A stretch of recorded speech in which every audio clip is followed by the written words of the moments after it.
12 oras lang pinulbos ang Amerika at Israel ang Iran. Isang umaga na parang ordinaryong araw lang ang nagsimula sa Iran.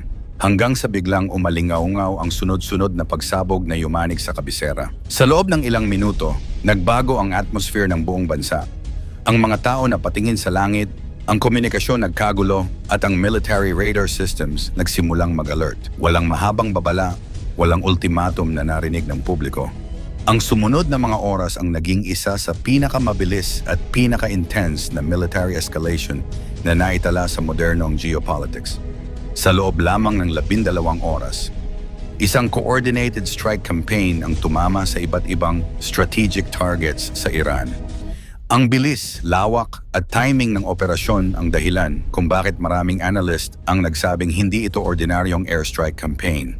Isa itong operasyon na malinaw na pinagplanuhan ng matagal at isinagawa ng sabay-sabay ang iba't ibang attack platforms para makuha ang maximum impact bago pa makapag-organize ng depensa ang target na bansa. Paano isinagawa ang 12 oras na pag-atake? Ang unang yugto ng operasyon ay nagsimula sa sabayang pag-launch ng precision weapons mula sa iba't ibang direksyon. Sa ganitong klase ng military strategy, ang layunin ay hindi lang tumama kundi malito ang depensa ng kalaban. Kapag sabay-sabay dumating ang banta mula sa iba't ibang altitude at trajectory, mas nahihirapan ang air defense systems na tukuyin kung alin ang uunahin nilang harangin. Ang mga strike ay nakatuon sa tinatawag na high-value targets. Ito ang mga lugar na may direktang epekto sa kakayahan ng bansa na mag-coordinate ng military response. Kabilang dito ang command centers, missile facilities, radar installations, at mga strategic compounds na may kaugnayan sa national leadership structure. Ang ganitong pagpili ng target ay hindi random. Ito ay base sa intelligence analysis, surveillance data, at long-term monitoring ng galaw ng mga critical assets. Habang isinasagawa ang unang wave, sumunod agad ang ikalawa at ikatlong wave ng strikes. Ito ang tinatawag sa military doctrine na layered assault. Ibig sabihin, hindi binibigyan ng oras ang kalaban na makabawi o makapag-reorganize. Sa bawat wave, mas lumiliit ang kakayahan nitong sumagot. Sa loob ng ilang oras, ang buong operasyon ay nagmistulang tuloy-tuloy na pressure na walang pahinga. Ano ang tinamaan sa loob ng isang gabi? Hindi lang iisang lugar ang naapektuhan.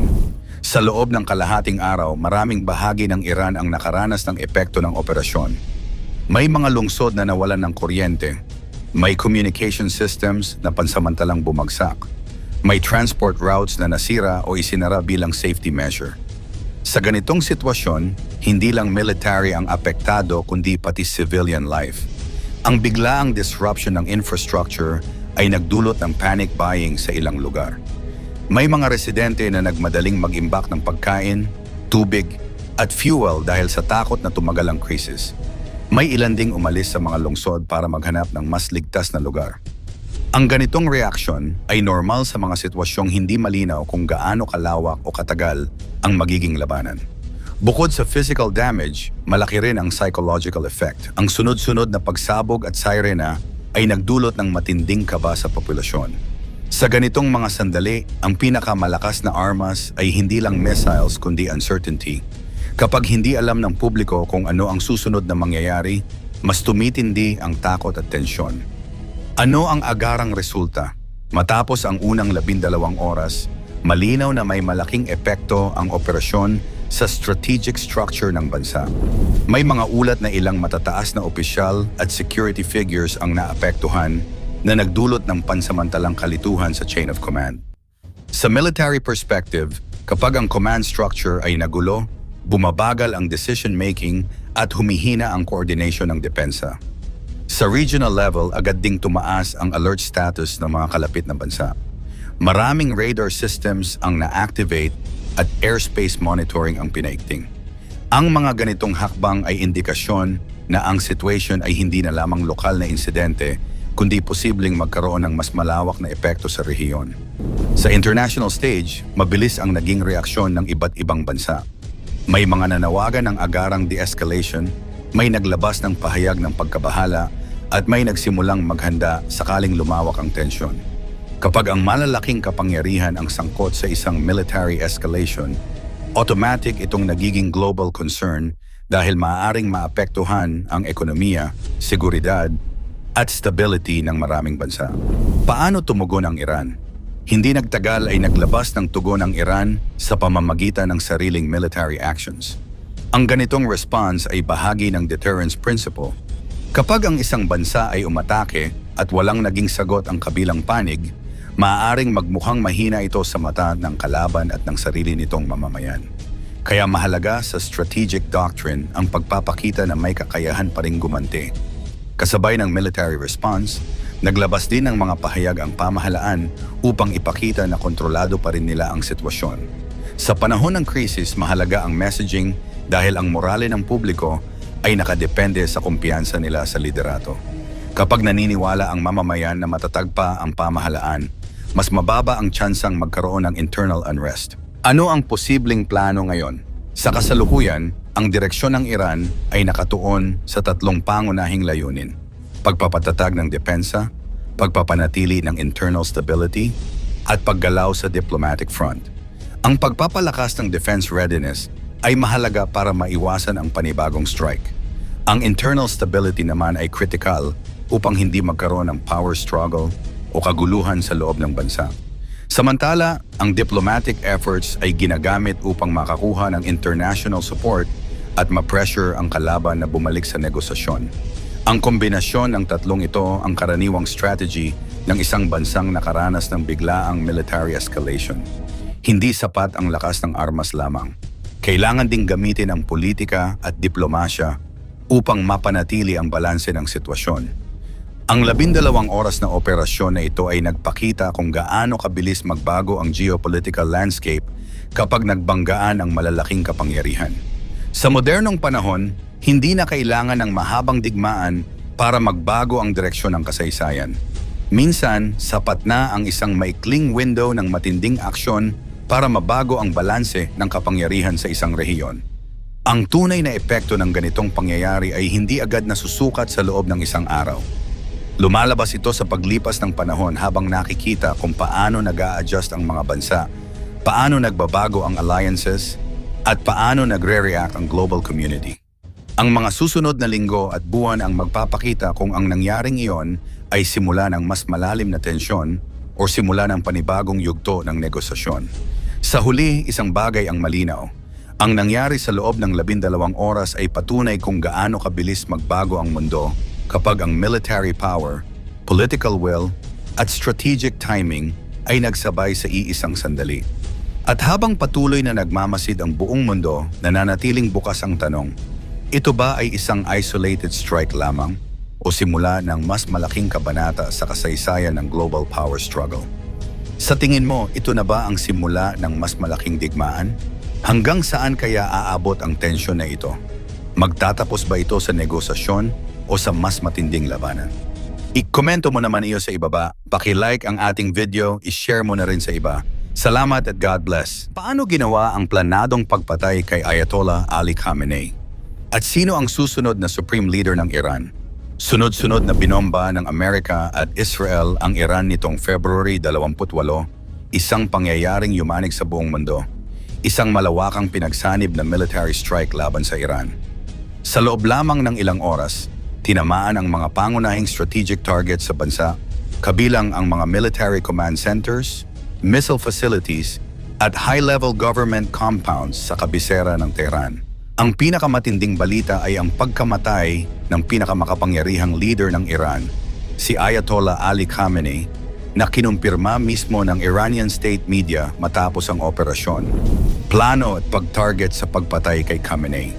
Ang joint airstrike operation ng Estados Unidos at Israel na nauwi sa pagkamatay ni Ayatollah Ali Khamenei ay hindi basta pagbomba lang. Ito ay isang targeted military action na planado ng buwan bago pa man ito ilunsad.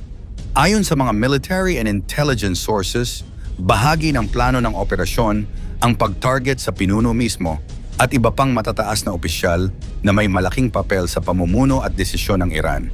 Sa mga detalyeng lumabas, ang mga intelligence agencies, lalo na ang US intelligence, ay ginamit ang mga impormasyon tungkol sa eksaktong lokasyon ng mga leader ng Iran upang matarget ang mga site na pinaniniwala ang kinaroroonan ng mga ito sa oras ng pag-atake.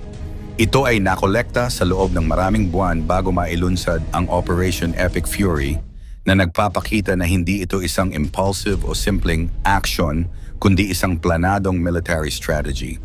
Ang diskarte na ito ay tinatawag sa military terms na decapitation strike, isang operasyon na particular na naglalayong tanggalin ang pinakamataas na leader ng isang bansa o organisasyon upang maparalisa ang chain of command at madulot ng mabilis na destabilization ng rehimen. Sa kasaysayan, ang ganitong uri ng operation ay ginagamit lamang sa mga malubhang sitwasyon kung saan ang pamunuan mismo ay itinuturing na pangunahing banta sa seguridad ng ibang bansa o ng buong rehiyon. Isa ring factor na nagambag sa planong ito ay ang mga intelligence reports at geopolitical tensions bago pa man ang pagbomba. Ilang buwan bago ang strike, ang Iran ay nakaengkwentro ng malalaking anti-regime protests at si Khamenei mismo ay umano'y nagpatupad ng mga contingency plans dahil sa takot sa mga posibleng assassination attempts. Ang mga ito ay malinaw na indication na mayroong existing perception sa loob at labas ng Iran na ang pamumuno niya ay nasa panganib at maaaring maging target ng isang malaking military action. Kapag ang isang military operation ay target-specific sa isang leader tulad ni Khamenei, ito ay hindi lamang simpleng pag-atake sa isang compound, ito ay nangangailangan ng malalim na intelligence gathering, coordination sa pagitan ng mga twin forces, US at Israel, at strategic timing. Ayon sa mga ulat, ang pag-atake ay bahagi ng matagal na planning process na kinabibilangan ng satellite tracking, intelligence assessment, at pag-target sa mga lugar na posibleng puntahan ng leaders sa oras ng operasyon. Sa madaling salita, meron talagang planong patayin si Khamenei bilang bahagi ng malawakang military strategy ng US at Israel. Hindi ito simpleng bunga lamang ng random na bombardment o aksidenteng pag-target. Ito ay isang planned assassination strike na naka-align sa mas malaking layunin ng operasyon laban sa estruktura ng liderato ng Iran. Ang pagluluksa ng mga Iranian sa pagpanaw ng kanilang supreme leader. Sa loob lamang ng unang 12 oras ng operasyon, maraming lungsod ang tinamaan at daan-daang katao ang nasawi, kabilang ang mga sibilyan. Libo-libo ang nasugatan at maraming residential areas ang napinsala. May mga ulat ng mga paaralan at pampublikong gusali na nadamay sa mga strike na nagdulot ng matinding kritisismo mula sa ilang bansa at international observers.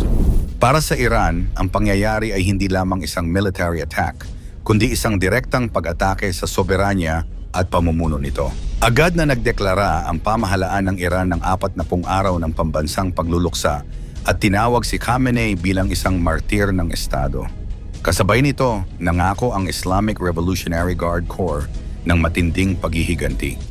Ilang oras matapos ang strike, naglunsad ang Iran ng mga missile at drone attacks laban sa mga target na konektado sa Estados Unidos at Israel sa rehiyon. Ang mga pag-atake na ito ay nagdulot ng panic alerts at emergency responses sa ilang bansa sa Middle East at nagpalakas sa takot na maaaring lumawak ang labanan sa mas malaking digmaan. Sino ang susunod na supreme leader ng Iran? Ang pagkamatay ni Khamenei ay nagdulot ng isang malalim na leadership vacuum sa Iran. Bilang supreme leader, siya ang may pinakamataas na kapangyarihan sa bansa, mas mataas pa sa presidente at may control sa militar, hudikatura at strategic policy. Dahil dito, ang kanyang pagkawala ay hindi lamang simpleng pagbabago ng leader, kundi isang potensyal na turning point sa direksyon ng Estado. Sa ilalim ng sistema ng Iran, ang pagpili ng bagong supreme leader ay responsibilidad ng Assembly of Experts, isang konseho ng mga senior clerics. Ngunit sa panahon ng crisis at tension, hindi ito madaling proseso. Kailangan ng consensus sa pagitan ng religious establishment, political elites at higit sa lahat ng military power structure, lalo na ng Revolutionary Guard. Dahil dito, maraming pangalan ang lumulutang bilang posibleng kahalili. Isa sa pinag-uusapan ay si Mojtaba Khamenei, anak ng namatay na leader. Matagal nang pinaniniwalaang may impluensya siya sa likod ng kapangyarihan at may malapit na relasyon sa Revolutionary Guard. Para sa mga gustong mapanatili ang continuity ng sistema, siya ang pinaka-natural na pagpipilian. Isa pang malakas na kandidato ay si Sadek Larijani, isang senior cleric at dating chief justice. May malawak siyang karanasan sa gobyerno at malakas ang connection sa religious establishment. Kilala siya bilang ideologically conservative, kaya katanggap-tanggap siya sa mga hardliner factions. Lumilitaw din ang pangalan ni Hassan Khomeini, apo ng founder ng Islamic Republic. Bagamat mas moderate ang imahe niya kumpara sa iba, ang kanyang apelyido ay may malakas na simbolikong kapangyarihan.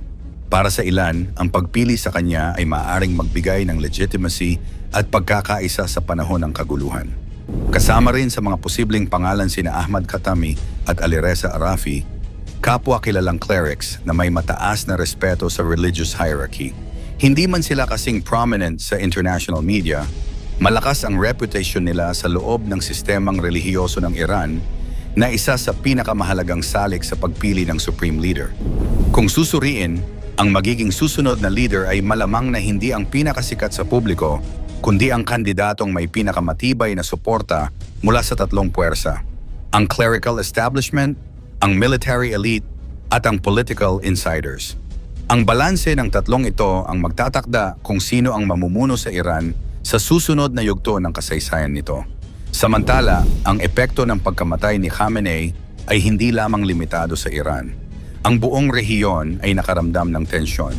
Maraming bansa ang nagsagawa ng emergency diplomatic talks upang maiwasan ang paglala ng sitwasyon. Ang mga pandaigdigang merkado, lalo na ang langis, ay nakaranas ng paggalaw dahil sa pangamba na maaapektuhan ang supply kung magpapatuloy ang alitan.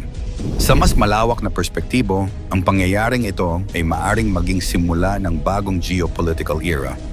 Ang pagkawala ng isang leader na halos 4 na dekada na muno ay nagbukas ng posibilidad ng pagbabago sa direksyon ng Iran. Maaaring mas maging agresibo o posibleng mas maging bukas sa negosasyon, depende sa kung sino ang papalit. Sa huli, ang pagpaslang kay Ayatollah Ali Khamenei sa isang coordinated military strike ay hindi lamang isang military event, kundi isang makasaysayang turning point. Ito ay nag-iwan ng tanong na patuloy na sinusubaybayan ng buong mundo. Sino ang susunod na mamumuno sa Iran at anong direksyon ang tatahakin ng bansa sa isang panahong puno ng tensyon, paghihiganti at hindi tiyak na kinabukasan? Sa palagay mo, sino ang susunod na supreme leader ng Iran? At dapat bang may pagbayaran dito ang Amerika at Israel sa ginawang pag-atake sa Iran? I-komento naman ito sa ibaba.